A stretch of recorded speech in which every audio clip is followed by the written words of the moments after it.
Alex was actually able to settle down with somebody. He is currently living with Devonte.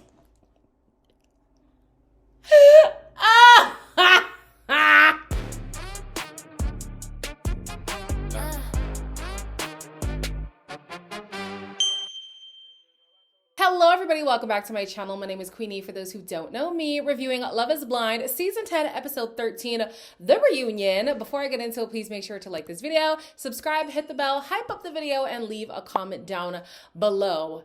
If y'all come into my comment section and y'all say, that reunion wasn't even nice, I didn't even enjoy it, Nick and Vanessa didn't even ask the right question, then you're determined to just hate stuff. Because I'm sorry, I have to say, of all the Love is Blind reunions, this is by far the best they've ever done. This is the best reunion they've ever had. They actually gave us some meat. It was long. Woo! I was a little bit tired, but it was long and it was needed. They addressed everything that I felt like needed to be addressed, outside of maybe Kevin Kavan, but honestly, who cares about that situation? Wow, they really went in. I needed that. And I also appreciated that although they had the past cast members, they didn't make a whole section about them that detracted from the main subject. They even found a way to weave in what was happening in the current season to what happened in other seasons and then bring it back to the current season. That's what y'all need to, Whoever was the showrunner for the reunion, whoever was the creative director for the reunion, y'all did that. We start off by being told that 150 previous Love is Blind contestants are in the room. That's a lot of people. That's a lot of people. I never would have thought it was that many people. But then seeing the crowd, I'm like, damn, I remember like 80% of these faces. So wow. They are in there and we are told that we're going to have little catch-ups along the way because it's the 10th season and because they executed it relatively well. I'll let it slide this time. We see the cast of season 10. As they're coming out, you can already tell who is feeling like I'm gonna catch some smoke. Chris, obviously. Alex, obviously. Devonte, obviously. Everybody else, they're like, yay, happy to be here. How y'all doing? But those three men, they were shaking in their boots, okay? So we start with we start with Vic and Christine, and Vanessa is gushing over their relationship because in as much as we barely got to see them, we all agree that they are the sweethearts of season 10. Yeah, Vic, thanks for making us all look bad. Your line, I see you. That was real. I think the best part of living with Christine is that the home is a home. I'm gonna cry already. You guys are nauseatingly perfect. It's like Vic and Christine say that going to Malibu made sense for their relationship because they were each other's number one. They didn't even know that in the process. They confirmed that after the pods. And going to Malibu was just time for them to have their own time together instead of being mixed in with all the other pod people. Okay, we know that y'all were told to be quiet about it because I would be upset. I don't care if I don't have other connections. I don't care if I'm the least dramatic person because Christine was saying that her friends and family think that she's too boring for TV. I don't care. Put them on the damn show. Don't have them doing selfies talking about their friggin' honeymoon. No. They're obviously trying to save face for the show and they're like, oh yeah, it's okay. It all worked out. They tell us that they were initially splitting their time between, I think, Columbus and Cleveland, but now they have settled in Columbus. They are living together. Vic talks about how Christine has turned their house into a home and how she's just so affirming and she gives him like daily encouragement notes around the house and she's so supportive of everything that he's going through. And guys, they are so beautiful. Then Christine, I just got chills for what I'm about to say. Christine then says that Vic was instrumental in her reconciling with her father. The conversation went really well. They were able to get everything out on the table. She says that she has genuinely forgiven him. She's even been in contact with him multiple times throughout the year. At the end of that initial conversation, he actually got to meet Vic, which was not the plan whatsoever, but Vic was parked outside the whole time just waiting for the conversation to be over, and it just felt natural to want to introduce her now husband. It's just so beautiful. She says without him, that likely wouldn't have happened, because in the pods, he spoke about, forgiving the parent that wronged you. And not that he was saying you must do this, but he was just wondering where she's at with that. And so the fact that it has come full circle and now she's been able to do that with the person who inquired about it in the first place. I love them so much. They say that they spent a lot of time with extended family. Vic came from New York, so they spent Christmas in New York, and Christine's family is from where they live right now, so they don't have to, make these big plans to meet up. They could just drive down and meet the family quite often. So it seems like this relationship is just healing all around. It's healing for the two of them and whatever they've experienced in the past. It's healing for their family that they came into the process with too, before they even knew who each other were. Love it. Absolutely love it. Cut to Amber and Jordan. They are the other couple that got married at the end of season 10. They are no longer married. We're not together anymore. The negatives outweigh the positives. There were trust issues from previous boyfriends. I was constantly trying to repair. It was not a healthy relationship. Emma was amazing. Amber and I didn't get along. But then I had to explain this to Emma. Don't fucking come in somebody's life if you're gonna do that. This is an interesting one, because as I was watching back my finale review, I could see myself gaslighting. I could see myself gaslighting myself into believing in their connection.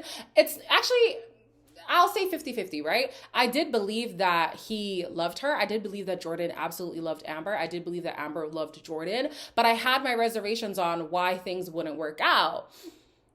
But because they had said yes, my brain was just like, okay, well, all right, they'll figure it out.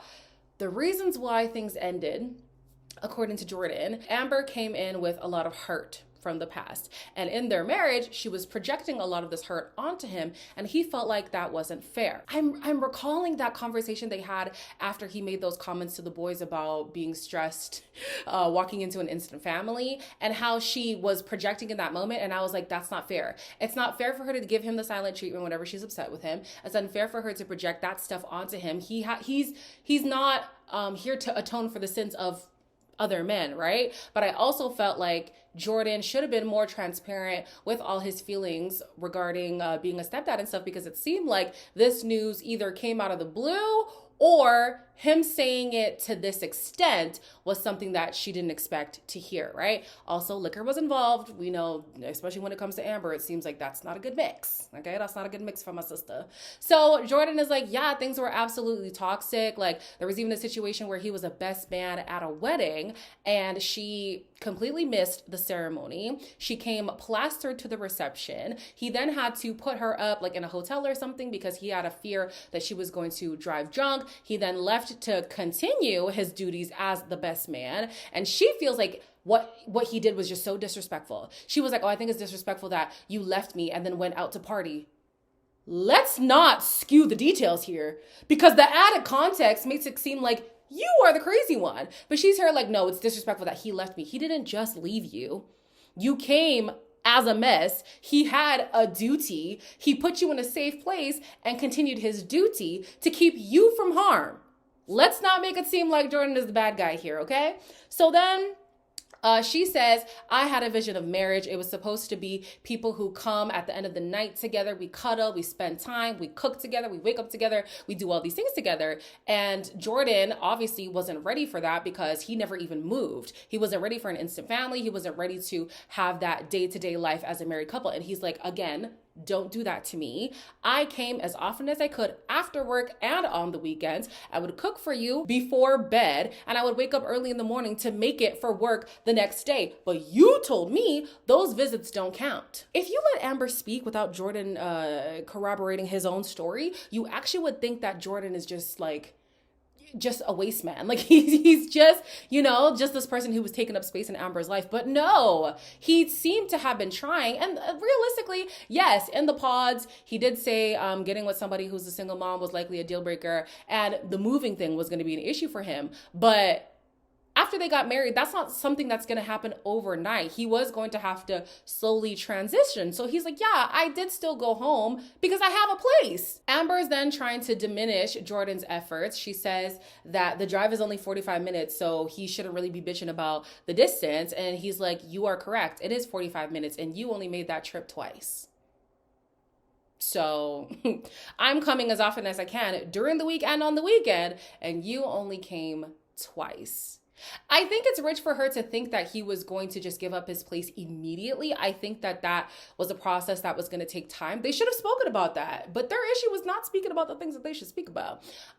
Yeah, I think it was rich for her to think that. But then I also think maybe Jordan was waiting things out because for a long time, he said that he was not ready to give up his place, especially to go to this small town that didn't feed him in the way that he wanted. Like, it didn't have the nightlife he was looking for, the bars, the concerts, his friends, all that kind of stuff, right? So then they talk about Emma, right?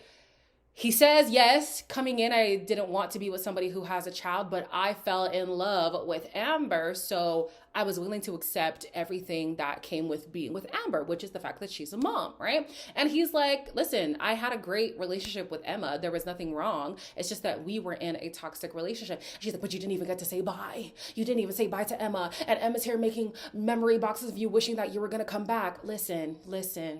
I'm sorry, I did not appreciate how Amber was now trying to weaponize his relationship with Emma to say that he should have stayed longer for that relationship. If it's not working here, it's gonna be even worse with him and the daughter. Like, let's be so for real. So then he's like, it was so toxic to the point where she's screaming at me. She's projecting things from her past. She's showing up places drunk. She's not really putting in the effort. Like, this is a very toxic relationship. So are we just supposed to absolve her because, oh, we know she has anger issues?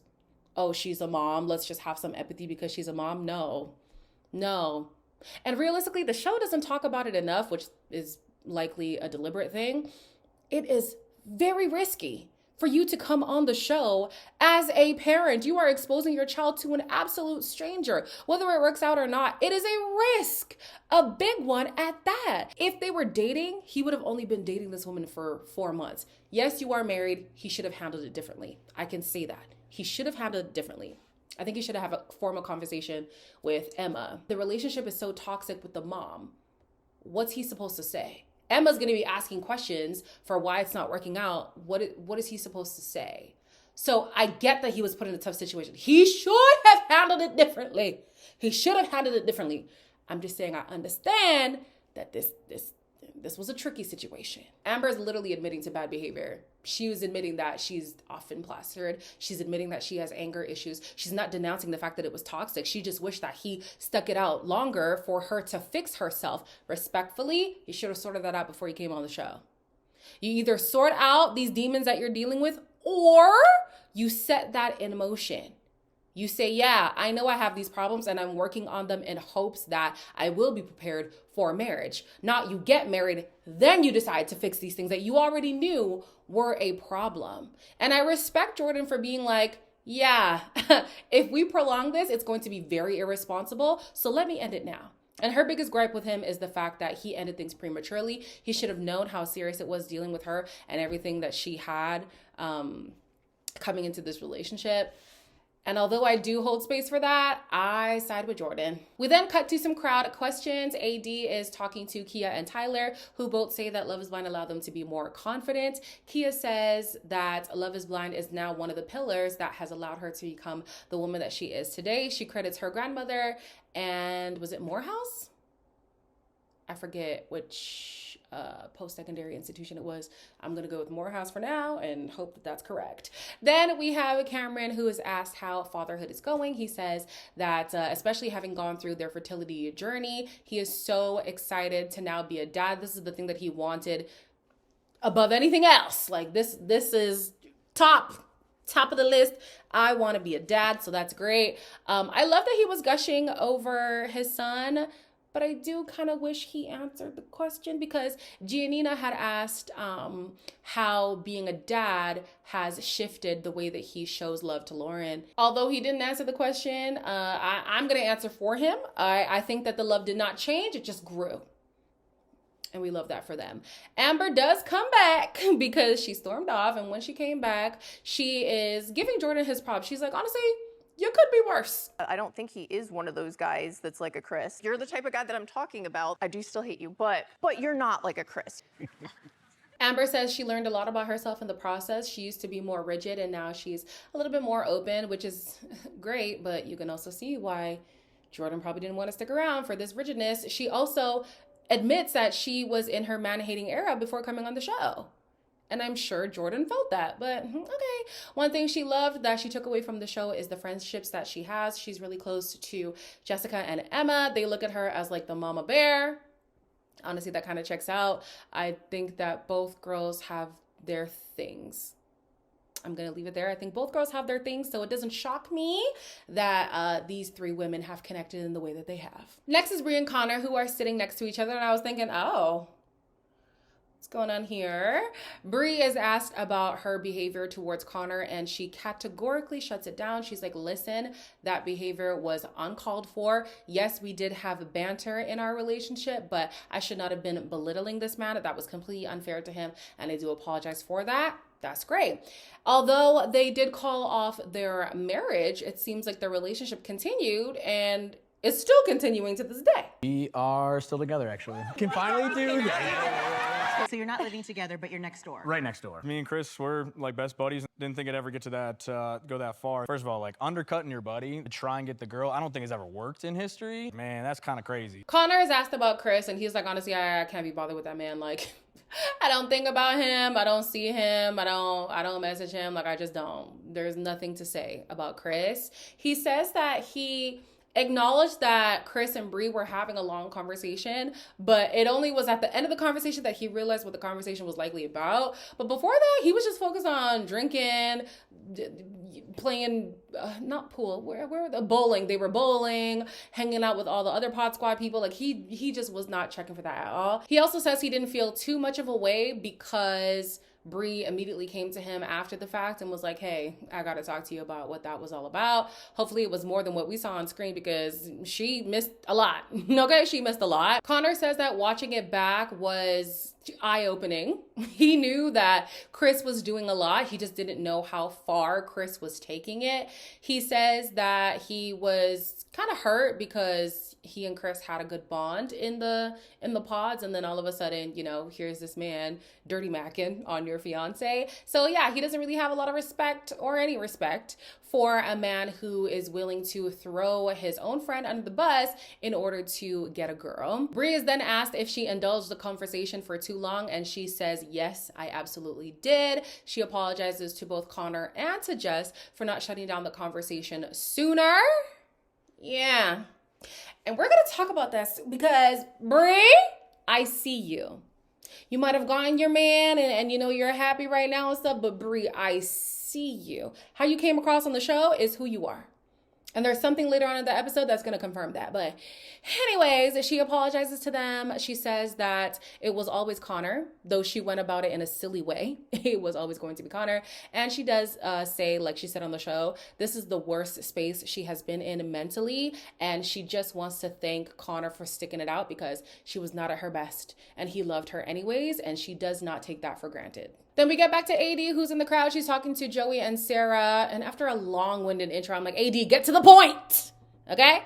These two say that, yes, they are still together. They are happy and thriving. Cool, happy days, move on. Then we have Chris. Chris is arguably the most disliked, hated. Let me say hated. I don't like that word. I feel like we use it way too casually, but I think that some people genuinely do hate this man. Yeah, he's arguably the most hated man in Love is Blind history, and he is well aware. You managed to piss off all the ladies, alienated and pissed off every person. What was going through your mind? I'm not proud of a lot of those moments. That's it? I'm not asking for forgiveness. I'm sorry I disrespected you, putting Bri in that situation as well, and was just way too maybe aggressive in that moment. I just want you guys to know, like, I'm truly sorry. We rarely see Nick be so touched by people's behavior on the show. Like, it's like he took what Chris did personally, and I was like, Nick. Even Vanessa had to hold his leg like, remember where we're at. The last time I saw Nick have this much vim for a castmate would be, not a castmate, for a cast member, because they're not mates, would be Wreck-It Ralph. What's his name? Trevor. The way that man was going in on Trevor, I was like, yeah, he don't like this man, like on a personal level. And I'm feeling that same energy more than, actually, I'm feeling more than that energy being put towards Chris. And I don't blame him because Chris absolutely deserves it. So Chris apologizes to Connor. He's like, listen, I never should have spoken behind your back like that. I never should have pretended like nothing was wrong. I never should have, just completely discarded our entire relationship for whatever the hell this was, because even the way that I was speaking to Bri was disrespectful. He apologized to Bri for being aggressive in the conversation. He apologizes to Jess because he had no business speaking ill about her in the way that he did. He claims that whenever he was affirming their relationship, he genuinely believed that there was a chance. He just didn't want to let the negativity flood his mind because, he wanted to see it through. The best way to see it through is to be honest, because I say this to a friend of mine because he has like similar traits. He doesn't speak derogatory towards women like this, nor does he, have a small man complex like Chris does. But I tell him, be careful in being the nice guy because you're going to nice guy your way into being an F-boy. I would rather you be real. There's a way to go about that without being mean, right? And if you are trying so hard to not be mean that you end up being so nice that you don't tell the person the truth, when the truth inevitably comes out, they're even more hurt than you just saying the truth at the beginning, right? So don't nice guy your way into being an F-boy, though I don't think that Chris was ever a nice guy. Chris says he believes the connection ended due to the lack of physical attraction, but Jessica's like, it was definitely more than that. He was insecure, both physically and financially. He was insecure about stability. He was immature. He was all kinds of stuff, right? He's shutting this down. He's like, no, that wasn't the case. Nick points out something and he's like, well, you did disappear for 2 days after you saw the woman's house. You don't think a part of that, was a factor? And he's like, no. I'm comfortable with myself. I didn't feel intimidated. Really? Okay. What he cites were his issues in the process is that he was emotionally immature and he put the physical connection over the emotional. And you were insecure. It's okay. You don't have to say that. We see it. You don't have to disclose it because we saw it for ourselves. Jessica then says, although she has a close relationship with all the girls, she speaks to them quite frequently. She was hurt by how Priyanka, Bri, and Britney entertained the conversation with Chris because she would not have shown up for her friends in that way. And then we see her cry. And I'm glad that she didn't give Chris no tears. She was like, literally, I don't care about this man, and she proved that. What she did care about was how those girls did not defend her. Britney comes out and she's like, I accept that. I take full responsibility. I should have been there for you more, but I was just shocked. I couldn't believe what was coming out of his mouth. Yeah. Okay. I do like that she had that moment because they failed. Those 3 girls failed in that moment. Like I said in the review, after the third, I don't give a flying fuck, like, I'm done. You're slandering my friend, that's a no bueno. And then for Bri, you're slandering my man that she then went to continue a relationship with, mind you. Like, if they would have ended at the conversation where they ended it, then fine. You proceeded to continue a relationship after you let this man dog your man like this on camera? Crazy. Absolutely crazy. Giannina then heads over to Hermal, and I'm like, why are we talking to Hermal? But Hermal is like, yeah, I did find love, and she's on stage. Tell us about this love you found. There for me, like as a friend, or at least I thought. I was shooting shots. You were so wrong. I talked to you, and it was just lightning. I don't know why I got a second chance with you, but I did. I love you, Jess. I love you. And that's like, that word's not enough. Jessica says that she and Hermal actually had a strong relationship in the pods, but he ended things, and so she had to proceed with Chris, and she genuinely did love Chris too. It's not that she was just settling for Chris. Things just didn't work out with Hermal, right? She says that after the show, Hermal came as like a comfort, but for him, he had an agenda the whole time. He was like, I'm shooting my shot. She might not know it yet, but that's what I'm trying to do. Hermal says that in the pods, he realized that marriage was just too intense because I'm not just marrying her. I'm marrying her sister, her mom, her dog, her friends, her everything, right? And he just wasn't in a space to do that. So he cut the relationship off prematurely. He does say he regrets doing that because you know, she went through so much after the fact simply because he didn't want to commit to her. I don't think that that's necessarily true. It's easy to say that in retrospect, but you never know how things would have gone out. I think that things happened the way that they were supposed to. You might even say that she appreciates his connection even more because she got to go through what she went through with Chris. So yeah. Anyways, he regrets doing that, but he's happy to have her now. He absolutely loves her. She loves him. And yeah, they do seem sweet.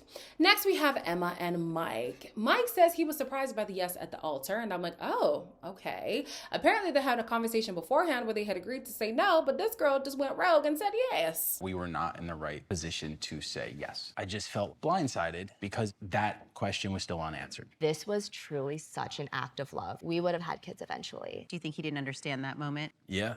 Mike says the timeline of the show was too short for Emma to have to make a decision so big in that time. So why the hell did you continue a relationship? You knew 6 weeks wasn't long enough, but you continued to pursue this relationship. How that make sense? He says that he was really close to saying yes at the altar because he was swept up in the emotion of it all, but he decided that making a logical decision was going to be the best for them. He could have made this logical decision in the pods. But okay. Then Emma, with her confusing self, she's like, I was saying yes at the altar because I saw kids in our future. And me saying yes was a declaration of that. It was a declaration of love and a declaration that I was prepared for us to have kids in the future. Here I was dragging Mike's mama because Mike's mama basically said the same thing. She's like, well, if you're saying yes to him at the altar, you're saying yes to kids. And I was like, well, no, that's not a direct correlation. Like, that's not fair. But here Emma's saying the same thing. She was like, yeah, that's what I meant by saying yes. Then why didn't you clarify that? Mike didn't perceive it as that. He was like, I thought you were just saying yes to us being married because you loved me, not that you're saying yes to having kids. Because we even saw in his little final remarks that he was likely going to sway if she had made it clear that kids were definitely on the table for her. He was like, well, you're saying yes now, but who's to say that your mind wasn't going to change again down the line? I can't put my faith in that. Then why the hell did you continue to pursue this relationship? No. Why?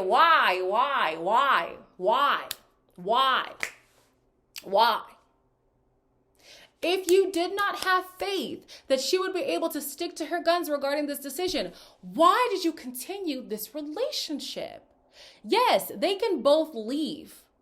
But if this thing was such a hard line for him, he needs to act like this. I've been saying that all season. If it's such a deal breaker for you, act like it.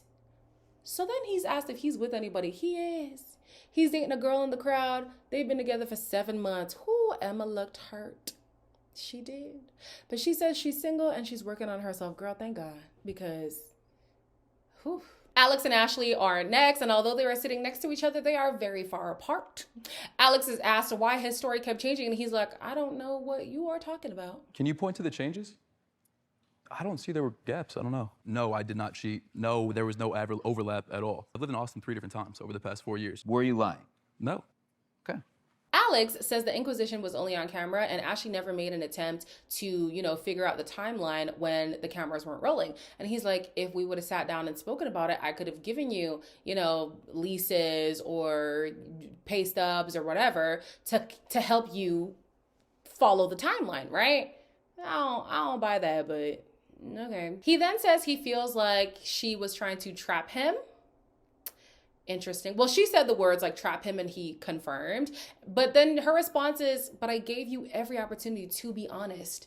And I would have been okay with your honesty. You didn't take those opportunities. He's then asked why he came on the show, and he says he came to find a wife. He just didn't see anybody worth wifing. Whew, all right. Then we get to the physical aspect of things. Of course, we know that Ashley was not his type, and she obviously feels hurt by the fact that he entertained a relationship not being attracted to her. And he's like, what, am I supposed to just throw the physical away? No. But it shouldn't be so important to you that that's the reason why you end things. And he's like, no, that's not the reason. It was a domino effect. He says he did not like the cross-examination. He feels like she projected past hurt onto him because of all the questions that she was asking. She clarifies and she says, I'm an inquisitive person as is. It's not because I'm coming from a place of hurt. It's because I'm trying to understand you. He also says that he wasn't interested in having sex with her after being interrogated, and he didn't appreciate the fact that she planned to embarrass him at the altar. Now that I do kind of agree with. I had a whole rant about that, which I took out because I felt like I was going to be in the minority, but you guys were agreeing in the comments, so I was like, okay, we understand each other. It also was a little bit interesting when people drag out their relationship just to plan to embarrass the person at the altar. I don't like that. Zainab did that, didn't like it then. Ashley did that, didn't like it now. I just don't like Alex, so like, I'm a little less touchy about it, but I still didn't like it. Alex was actually able to settle down with somebody. He is currently living with Devonte.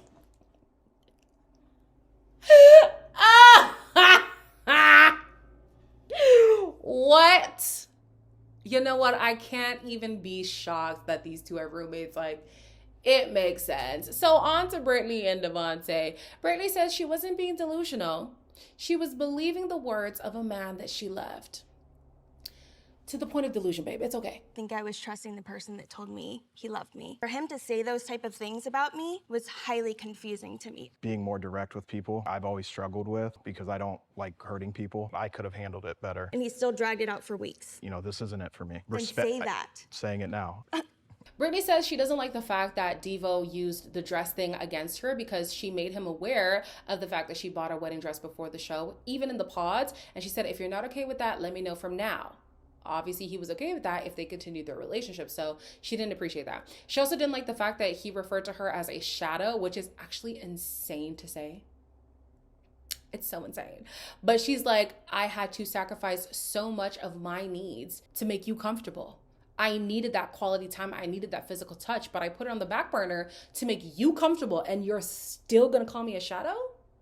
Crazy work. Devo says that the pressure he was feeling came from everybody saying, Britney is so amazing, you need to marry her. You should marry this girl. You would be an idiot if you didn't marry her. And he's like, well, I wanted to come to that decision on my own. I don't want everybody telling me that I should marry this person. I want to be the one to say I want to marry this person, right? Come to find out, this relationship kept going on for weeks after this little breakup. But I can't even say that it was a relationship because the man was not talking to her for like 2.5 weeks. And after she had called him to ask like, hey, are we still like, what's going on? And he's like, oh no, I'm just processing things. I want Ashley, I meant to say Britney, but I also meant to say I liken her to Ashley a lot. Like Ashley and Tyler, I need these women to be more honest with themselves. Marriage to you was the goal, and you wanted to accomplish that by any means necessary. You knew this man did not like you the way that you needed him to like you. Okay? You needed more, and you knew it wasn't there. But I'm gonna be a wife. I'm gonna have a ring. It's okay. So what if he hates me? Whatever, it's fine. Similar to Ashley. Come on, let's be honest about that. Because you mean to tell me this man wasn't speaking to you for 2.5 weeks? You touch base with him, he says, oh, sorry, I'm just processing. And you think the relationship is still going. You would have had 24 hours to not speak to me at all for me to say, okay, cool, I know where we stand. 2.5 weeks. So what's interesting about this 2.5 weeks is after she had that conversation with him, he said he was going on a work trip. He lied. He ended up going to Austin, not with Alex, but instead with Bri, Ashley, and Priyanka. The same 3 women who should have had Jess's back when talking to Chris, but didn't. So here's how this went, allegedly, right? They say that this was supposed to be some kind of girls trip. Apparently they had a conversation with Devo. He also likes the artist that they were going to see. So cool. So that explains why Connor wasn't there. He was under the impression that this is supposed to be a girls trip. Devo was asked on this trip if he, in fact, was still with, what's her name? Britney. And he adamantly said, no, we're not together. Instead of these women going to corroborate the story with Britney, who they claim to be friends with and they claim to be in contact with, they took Devo's word for it. They were like, yeah, cool, sure, fine. Allegedly, Bri was made aware of the fact that Britney was still wearing her engagement ring, insinuating that they are still together. She's like, I don't recall.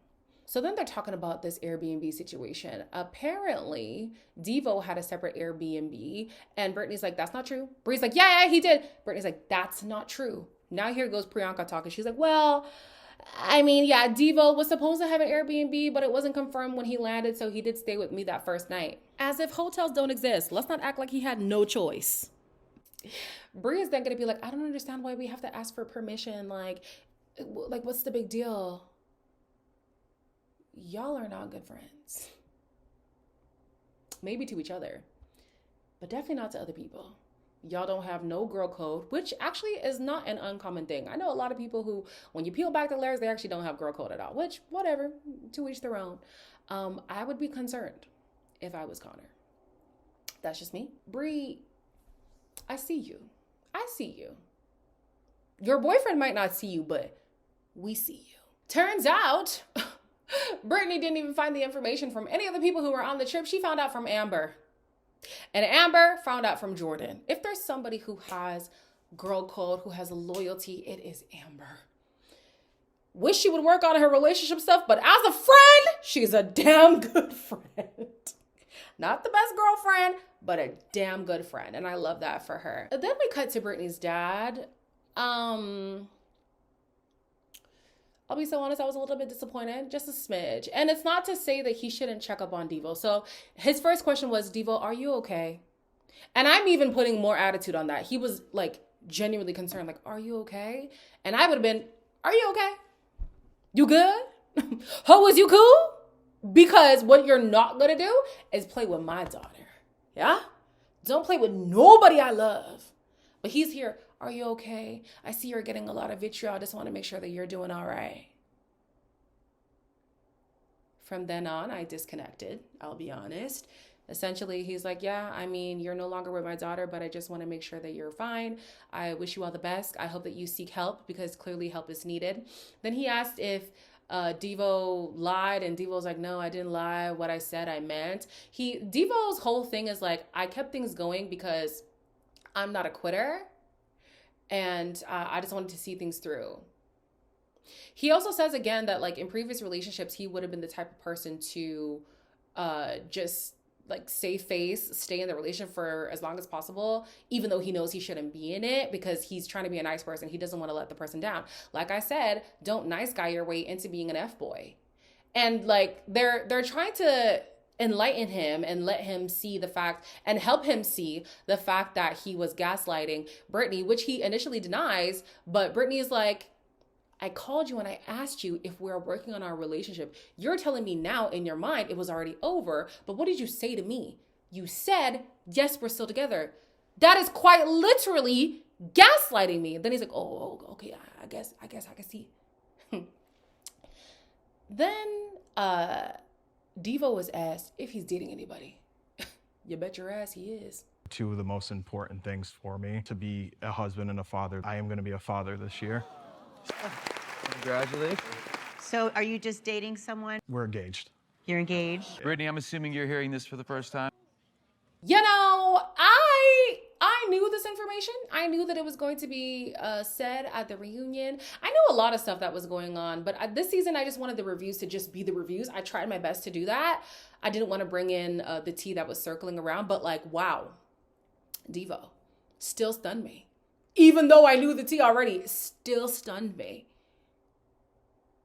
Insane. Britney is single, but she's cool with that. She is content. We see a moment with Zach and Bliss. They are expecting their second child, and Zach opens up about losing his grandmother who had cancer and how that was very emotional for him, but they still wanted his grandmother to be involved in some way with the second child as she was with the first child. So they actually announced the fact that they were pregnant before she passed away, and she's the one who recorded a video and revealed that they are going to have a baby boy. So that was a really beautiful moment. I got chills. It was cute. Didn't cry, but it was very, very touching. Very, loved it.